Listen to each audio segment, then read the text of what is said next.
Y hoy está con nosotros para hablar, en principio, lo que dijimos, lo que dije en la editorial, en la introducción, y algún tema más, que también es de mucho interés, el abogado Ismael Jalil, que es miembro de la Coordinadora contra la Represión Policial e Institucional. Ismael, ¿cómo te va? Buenas noches. ¿Cómo andas, Andrés? Gracias por invitarme. No, por nada. O sea, toqué un montón de temas, son temas que vos los conocés, seguramente los conocés mejor que yo. Yo quiero que de todos modos me des por lo menos una opinión. ¿Cómo es esto que ahora, que salió en tapa, obviamente, ya de por sí ya sospecho que salga en tapa de Clarín, de que detenidos comunes salen a actos, parecería que salen a actos políticos, ¿no? Están participando de actividades sociales. ¿Qué hace con los detenidos? ¿Ustedes tienen contacto con detenidos? Sí, quiero aclararte primero, quiero decir una cosa que es esencial en todo esto. El problema de los presos no está en la salida a los actos culturales, el problema de los presos está dentro de la cárcel. Claro, tenés razón. Sí, sí. Es decir, vamos a tomar en serio la noticia de Clarín, o la noticia del medio que fuere, cuando se ponga cuál es la verdadera razón por las cuales los presos están donde están y en qué condiciones están. Y lo que eso genera después cuando recuperan la libertad. Es decir, esto me parece que es lo central. Sobre estas cuestiones habría que discutir, sobre estas cuestiones habría que informar, sobre estas cuestiones debiera la gente conocer, porque se ha naturalizado, y hacías muy bien vos recién en la editorial, cuando precisamente apuntabas hacia el tema de la inseguridad y diste tres ejes, tres pautas que no son para nada soslayables. Una es la enorme violencia que está instalada en la sociedad, otra es el componente racista que existe para afrontar el tema de la violencia, racista y clasista, sobremanera eso. Porque cuando mucha gente tome conciencia de que señores de saco y corbata, muy bien sentados en confortables despachos de sus oficinas en Puerto Madero, cuando mueven 2 o 3 teclas de su computadora, son capaces de generar un caos social que tiene como generadores de víctimas miles y miles de seres humanos. Domingo Cavallo y el Corralito, ¿no? Por ejemplo, no empuñó un arma. Por ejemplo, el grado de... No me gusta hablar del grado de hipocresía, porque en realidad lo que yo creo es que aquí lo que hay es una manipulación desde medios, pero también desde los centros de poder, de instalar la idea de que eso se inscribe dentro del libre juego de la democracia. Y entonces Cavallo puede ir y entrar y salir cuantas veces quiera de un canal de televisión o de una candidatura. Que lo hace actualmente. No solo Cavallo. Claro. No solo Cavallo, todavía queremos respuesta y ya vamos a hablar de eso, pero por ejemplo ha tenido micrófono el responsable de Dos Matanzas, el responsable político desde el propio gobierno nacional, como era Juan Pablo Schiavi, que después fue responsable desde el punto de vista funcional y político de la masacre de Once, hacía exactamente lo mismo que Cavallo. Entran y salen, van y vienen permanentemente desde la derecha, desde todos los sectores vinculados al arco político imperante, y de algún modo se ha naturalizado como que eso forma parte del libre juego de la democracia. No se le advierte a esos tipos como los responsables de enormes delitos y de la inseguridad real de nuestra sociedad. Ahora, vos sabés que yo traje la tapa de Clarín, estoy mirando para allá y se la quiero pedir al director. Dale. Si la puede poner, porque vos tenés la tapa y la gente llama, inmediatamente el que no es de leer, el que no es de profundizar, el que no es de ir a buscar otras opiniones, inmediatamente ahí está la tapa del batallón militante, entrada libre en las cárceles, ¿no? Del batallón militante, pero después dice que los detenidos van a los actos políticos. Entonces uno se imagina Plaza de Mayo, 100.000 personas, y ahí gente por izquierda, no ideológicamente, digo, de manera falsa, trucha, que la están sacando de la cárcel para llenar el acto. Hay gente que me lo ha dicho en estos términos, ¿no? Es una locura cómo se informa. Bueno, eso está bien lo que vos decís, lo importante es cómo están adentro, porque también yo hoy leí casos en la editorial de detenidos torturados y detenidos asesinados. Pero Andrés, precisamente, nosotros tenemos aquí nomás, en San Martín, las unidades que están acá al borde del Camino del Buen Aire, que es una de las más implicadas en el tema de torturas sobre los detenidos. Nosotros registramos en Correpi hoy cerca de 4.000 casos de muertes en manos de las instituciones llamadas de la democracia, desde el 83 a la fecha. La mitad de esas muertes corresponden a los lugares de detención, producto de las torturas recibidas, que muchas veces se disfrazan de suicidios. La situación en las cárceles es una situación que es completamente gráfica de lo que es la sociedad en la que nosotros vivimos. Hay un discurso que alguna vez se intentó instalar sobre la idea de que podía mejorarse esa situación de la cárcel a partir de introducir reformas de carácter progresista. Hoy mismo se plantean determinadas cuestiones. La cárcel es el elemento disciplinador por excelencia que tiene el sistema, pero cuidado, no es que disciplina para reintegrar socialmente a una vida mucho, no, es desintegrador del ser humano. Claro. Al ser desintegrador del ser humano, las posibilidades de recuperación son absolutamente nulas. Lo que hace la cárcel es finalmente terminar con la concepción real del ser humano, y son contados, excepciones a la regla, los casos en que realmente podemos decir que hubo un cambio de vida. En realidad... Pero también vos tenés una cárcel, una población siempre que excede la capacidad de la cárcel. Pero eso es que he sido siempre, sí. Cuando yo empecé a estudiar, yo te contaba, te las podía decir de memoria, las cárceles de la provincia de Buenos Aires. Hoy estamos cerca de la número 60. 60 cárceles en provincia. Las unidades. Sí. Para que te des una idea. Recuerdo cuando Dualde inauguró las de Varela, que andaban por el número 20 y pico, y se jactaban de que tenían en los pabellones una sola litera, porque iba a ser para un preso. Andá a ver cuántas hay hoy en ese mismo pabellón. Bueno, superpoblación, falta de salud, o sea, no hay médico, no hay dentista, no hay agua potable, no hay vacunación, se come mal, hay tortura. Médicos y dentistas hay. Lo que pasa es que vos con un dolor de muelas, tenés que esperar 2 meses hasta que pasa el resto de la gente. Sí, la verdad. Lo que no hay, para que te des una idea, te traigo el ejemplo de la unidad 2 en Sierra Chica, no hay, por ejemplo, psicólogos. Entonces los informes que hay que practicar sobre los detenidos para que accedan a determinado rango de beneficios que marcarían hipotéticamente una escala de resocialización y todo ese discurso que hacen, no se practican. Y entonces se accede a los beneficios cuando ya prácticamente la pena está completamente purgada. Claro. Cosa que no pasa cuando los resultados, los que tienen que ser beneficiados, son los vinculados al poder. Por caso, los asesinos de Darío Maxi, Fanchotti, que ese sí accedió rápidamente. Claro. Ese accedió en tiempo y forma. Claro. Estas cosas hay que contemplarlas. Fanchotti era policía, obviamente, ¿no? Sí, lo cuidaron. No tengas ninguna duda. Volviendo al detenido común, no el caso de un policía, me interesa esto que vos decís, ¿no? Porque entra a la cárcel y obviamente primero se relaciona con un mundo que es más infernal que está en la vida pública, en su vida de libertad. Está obligado a relacionarse con ese mundo. No aprende nada. Lo que pasa es que hay que ir un poco más atrás. Lo que hay que... cuando yo era pibe, mira... bueno, más o menos, vos no podés decir que son muchos. Yo tengo 46. Yo tengo algunos más. Bueno. Pero en ese momento yo me crié con el lenguaje en los medios, en la gente que era viajada. Nosotros vivíamos en un barrio, era imposible salir más allá de la avenida de un costado y la avenida del otro lado. Pero toda esa gente venía con el paradigma de los Estados Unidos de Norteamérica.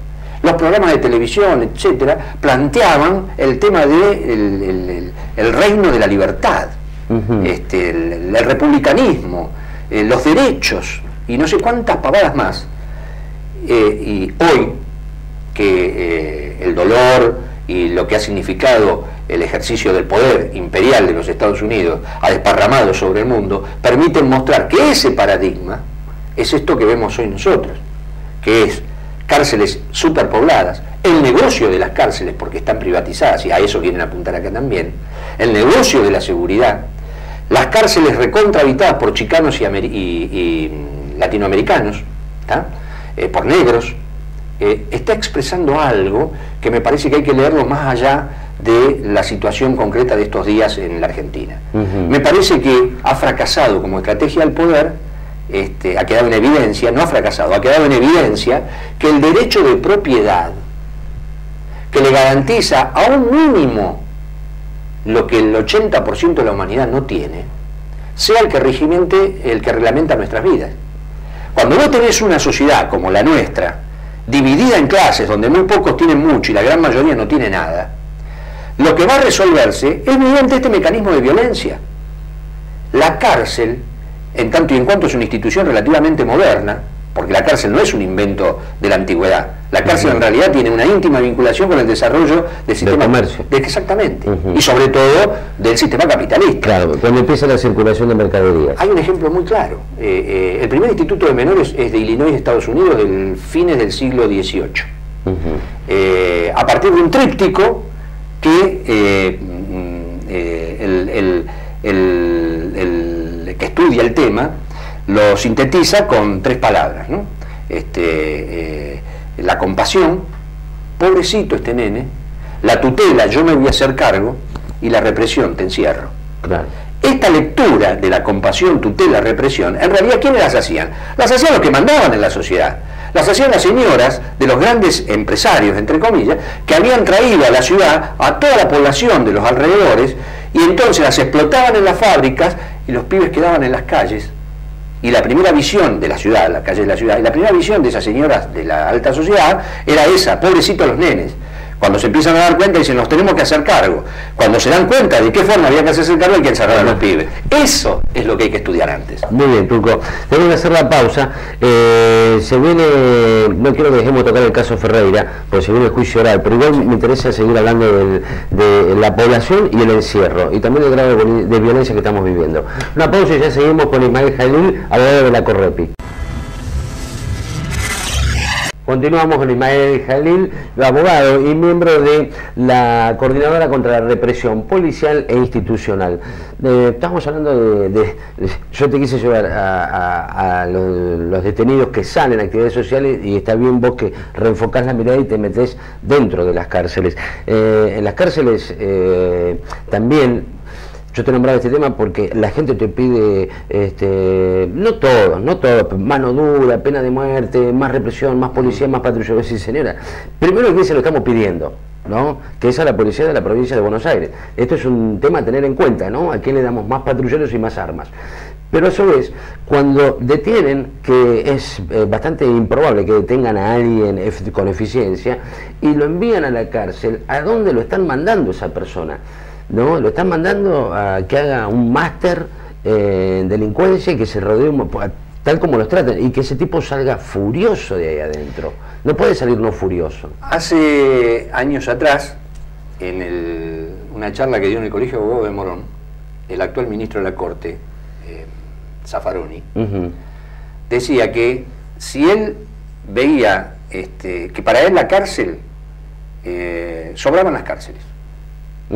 Que con una formación completa del Sarmiento, sí, ¿no?, sobraba para tener gente encerrada, que eran los delitos que realmente repugnaban, como el caso de los homicidios, esto que vos estabas hablando recién, tremendo, de los estas chicos, criaturas, un chico de 6 años, claro, un bebé de 1 año y 7 meses, los violadores, etcétera, etcétera. Él hablaba en esos términos. Sí, los casos extremos. Con lo cual ponía en evidencia que había un tema clave, que era insisto, el del derecho de propiedad. Que hoy refleja que las cárceles estén superpobladas, porque el 75%, si no más, de los delitos por los cuales están encerrados son por afectación al derecho de propiedad. No por asesinato. No, en absoluto. En absoluto. Robos. En absoluto. Está. Pero ahí tenemos nosotros uno de las referencias más graves de la hora, que viene de arrastre, obviamente, pero que ahora se ha agudizado. Pero cuidado, no es solamente de la provincia de Buenos Aires. Este problema de la inseguridad planteado en esos términos se traslada en todo el país, porque la verdadera inseguridad es la que reciben los pobres.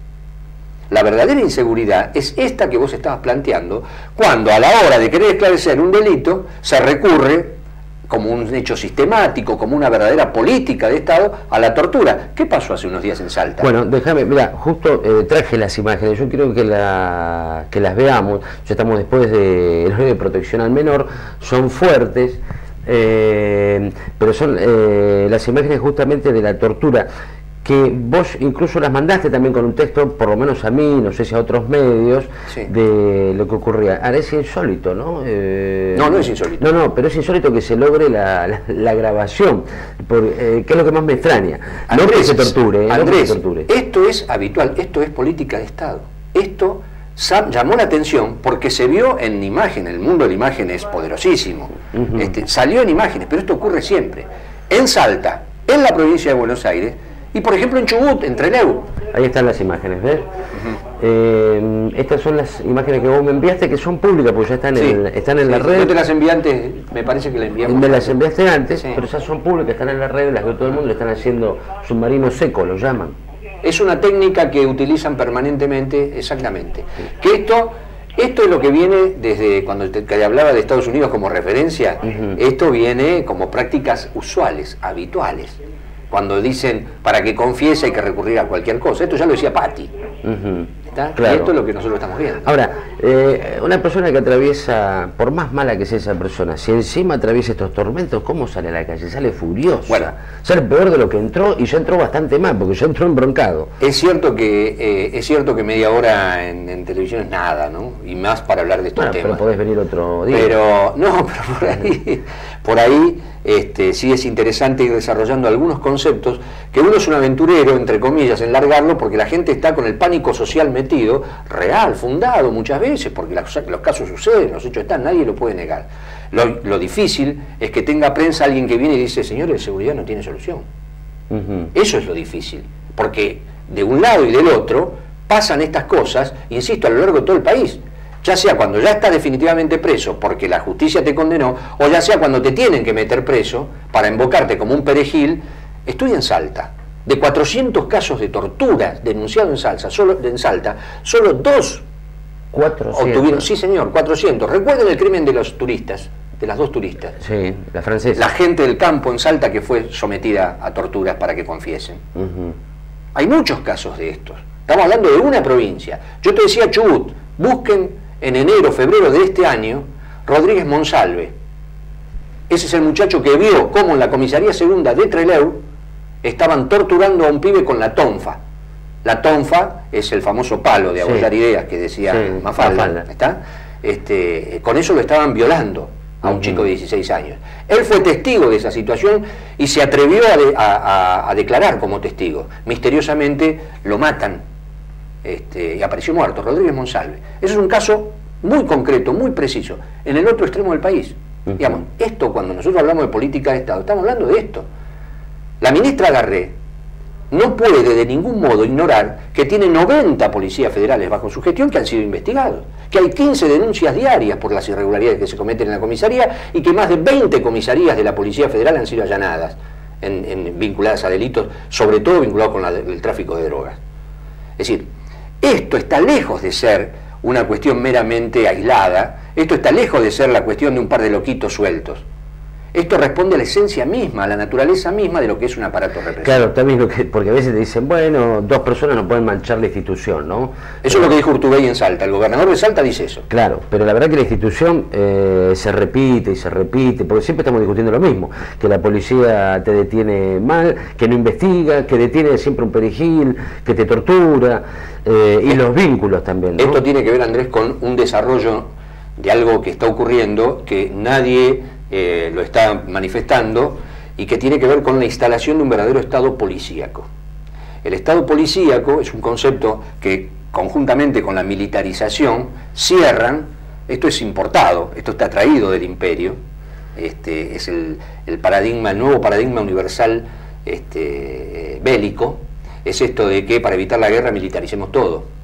Y entonces vale meter bases en el Chaco, bases de Estados Unidos en Paraguay, bases por todos lados, ejercicios conjuntos de los ejércitos, la marina, la aeronáutica, y después el misterioso desembarco en las barriadas más pobres, de todos esos que hicieron esos ejercicios, de todos esos que compartieron esas bases, en las barriadas más pobres con un presunto fin asistencialista.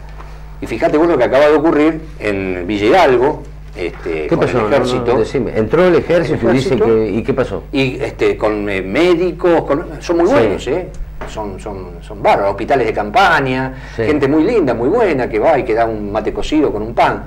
Nosotros sabemos positivamente que se empieza así. La historia, incluso la historia argentina te remonta al operativo Dorrego, a un montón de situaciones que se vivieron hace 30 y pico, 40 años atrás, y hoy estamos viendo cómo lentamente se está reposicionando el tema de las Fuerzas Armadas en una evidente toma de partido y de decisión política de querer militarizar a la sociedad, al par que se desarrolla un Estado policíaco que es aquel que va disminuyendo las garantías que presuntamente la propia Constitución te brinda. Entonces se introducen pruebas falsas, entonces se fabrican pruebas como en el Proyecto X, que fue reconocido por el gobierno, que está expresamente reconocido por el jefe de la Gendarmería en la causa que tramita en la Justicia Federal de la Argentina, de Buenos Aires.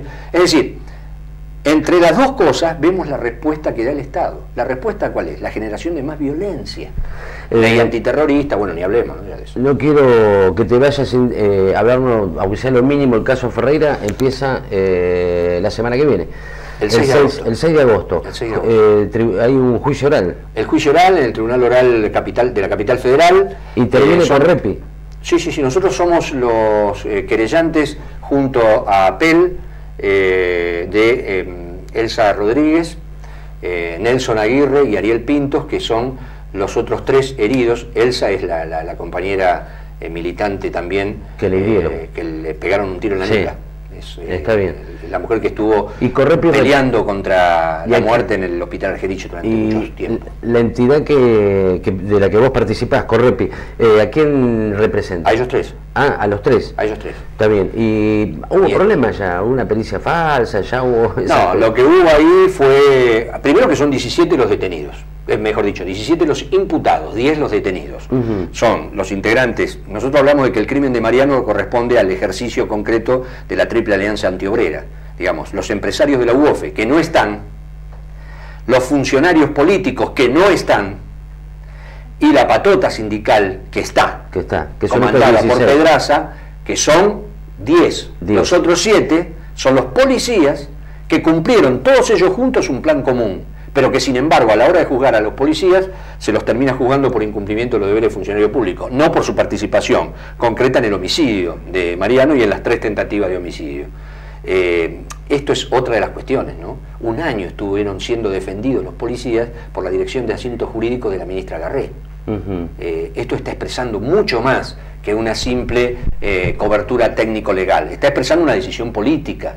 No pudieron sostenerlo más y tuvieron que cambiarlo sobre el pucho.